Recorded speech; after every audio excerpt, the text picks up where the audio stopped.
አረጋ ከበደ ፋኖ ምክንያት በጎንደር ከተማ ተገኝተው ጥምቀትን ለማክበር ተሳቀው እንደቆዩ ተናገሩ። የብልጽግናው ሌላኛው ፕሬዝዳንት ታዬ አጽቀሥላሴ ደግሞ አያሌ ጠላቶች አሉብን ሲሉ ተደምጠዋል።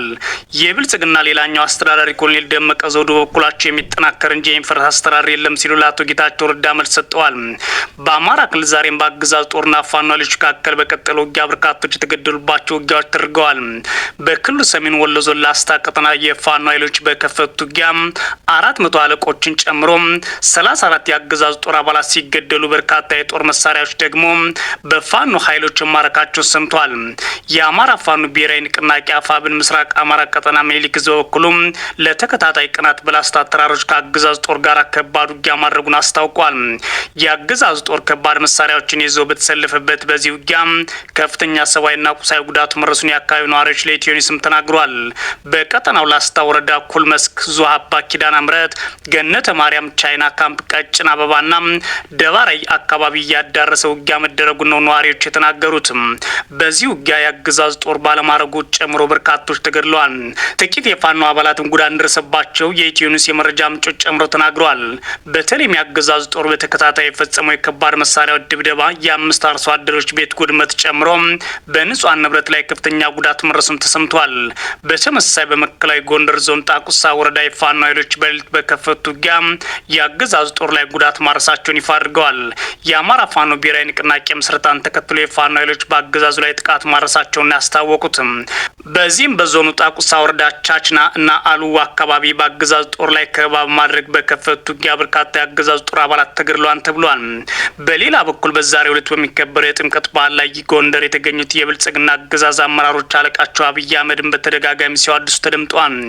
የአገዛዙ ፕሬዝዳንት ታዬ አጽቀሥላሴ ምክትል ጠቅላይ ሚኒስትር ተመስገን ጥሩነህ አፈ ጉባኤ ያገኙት ሻገር ዳንኤል ክብረት አቶ አረጋ ከበደ አቶ መላኩ አለበልና ሌሎች በርካታ የብልጽግና አመራሮች ጎንደር ከተማ የጥምቀት በዓል አከባበር ላይ ካባ ተሸልመው ለብሰው ታይተዋል።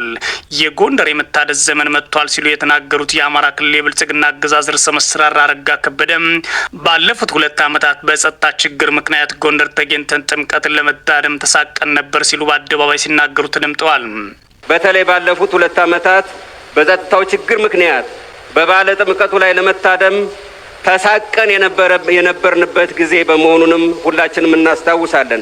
የብልጽግና አገዛዝ ፕሬዝዳንት ታዬ አጽቀሥላሴ ደግሞ በባሉ ላይ ለታደሙ ሰዎች እናንተ ኢትዮጵያን በርካታ ጠላቶች አሉባችሁ፣ እነዚህ ጠላቶች አያሌ ናቸው፣ ቆመን እንድንሄድ አይፈልጉም ሲሉም ተናግረዋል።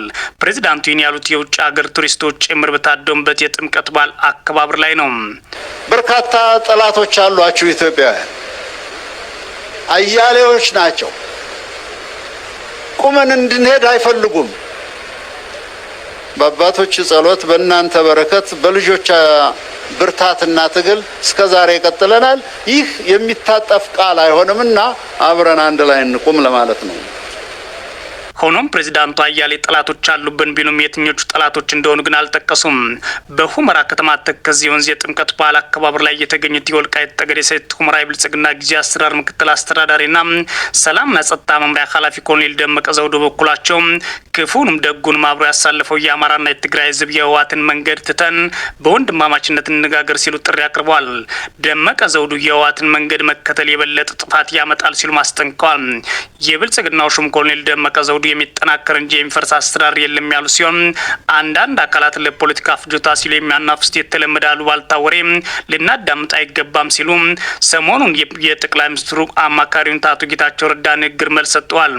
የአብይ አህመድ የምስራቅ አፍሪካ ጉዳዮች አማካሪ አቶ ጌታቸው ረዳ በኢትዮጵያ የአሜሪካ አምባሳደር ከሆኑት ኤርቪን ማሲንጋ ጋር ወልቃይት ሄደው ከተመለሱ በኋላ በወልቃይት ጠገዴ ሰቲት ሁመራ የተመሰረተ ጊዜያዊ አስተዳደር እንደሚፈርስ መናገራቸው ሪፖርተር መዘገቡ ይታወሳል። ፑንትላንድ የአይስ ተዋጊ የሆኑ 23 ኢትዮጵያውያን መያዟን ይፋ አድርጋለች። የሶማሊያ ግዛት የሆነችው ከፊል ራስ ገዟ ፑንትላንድ በቁጥጥር ስር ካዋለቻቸው 53 የሰላማዊ ታጣቂ አባላት ወይም ተዋጊዎች መካከል ግማሽ ገደማ ኢትዮጵያውያን ናቸው ብላለች። የፑንትላንድ የጸረ ሽብር ዘመቻ ማህበራዊ ሚዲያ ገጹ ኢትዮጵያውያን እንደሆኑ የገለጻቸው 26 የአይስ ተዋጊዎች ፎቶና ስም ዝርዝር ይፋ አድርጓል። የአይስ ተዋጊዎች እንደሆኑ የተገለጹት ግለሰቦች የተያዙት አልሚስካት በተባለው ተራራማ አካባቢ ከተደረጉ ውጊያ በኋላ መሆኑን የፑንትላንድ የጸጥታ ኃይል ቅዳሜ ጥር 9 2018 ዓ.ም ይፋ አድርጓል። የፑንትላንድ ኃይሎችና የእስላማዊ ቡድኑ ተዋጊዎች ለአንድ ዓመት ገደማ በአልሚስካት ውጊያ ሲያደርጉ የቆዩ ሲሆን እነዚህ የእስላማዊ ቡድኑ ተዋጊዎች በዚህ አካባቢ ግዙፍ ምሽጎችም ነበሯቸው ተብሏል። የፑንትላንድ ኃይሎች በግዛቷ በሚንቀሳቀሰው የአይኤስ ላይ የከፈቱት ሰፊ ወታደራዊ እንቅስቃሴ አካል የሆነው ይህ ዘመቻ ያከናወኑት በተባበሩት አረብ ኤሚሬቶችና አሜሪካ እገዛ እንደሆነ አስታውቀዋል።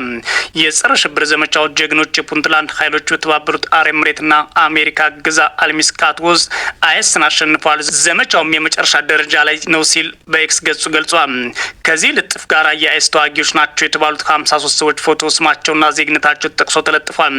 እነዚህ የውጭ ሀገር ተዋጊዎች የኢትዮጵያ፣ ሳውዲ አረቢያ፣ ቱርክ፣ ሞሮኮ፣ ሶሪያና ታንዛኒያ ዜግነት እንዳላቸው ተዘርዝሯል።